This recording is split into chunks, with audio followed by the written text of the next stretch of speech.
میرے پیارے اسلامی بھائیوں، ہمارے ایک بھائی کا سوال ہے کہ حضرت میں کئی دن سے خواب میں لگاتار شادی ہوتے ہوئے دیکھ رہا ہوں، نکاح ہوتے ہوئے دیکھ رہا ہوں۔ اس خواب کا مطلب کیا ہوگا؟ اس خواب کی تعبیر کیا ہوگی؟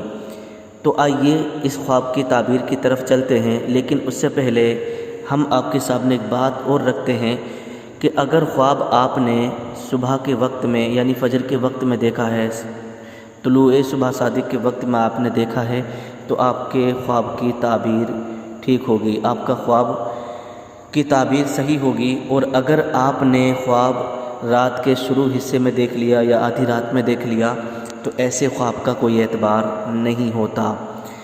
اور دوسری بات یہ کہ اگر آپ جھوٹ نہیں بولتے ہیں، اگر آپ باوضو ہو کر کے سوئے ہیں، تو پھر آپ کے خواب کی تعبیر بھی سچی ہوگی اور یقینی ہوگی انشاءاللہ۔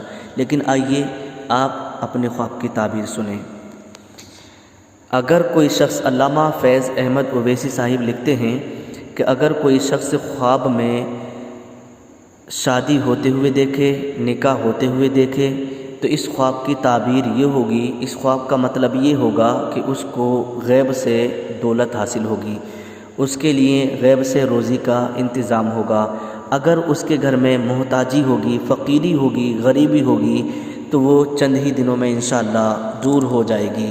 تو جو شخص بھی نکاح ہوتے ہوئے دیکھتے ہیں، یہ سنت رسول ہے نکاح ہونا، جو شخص بھی شادی ہوتے ہوئے دیکھتے ہیں تو اس خواب کی تعبیر یہی ہوتی ہے۔ اس خواب کو چاہے تو مرد دیکھے، اس کی بھی تعبیر یہی ہوگی، اگر کسی عورت نے، لڑکی نے دیکھا تو اس کی تعبیر بھی یہی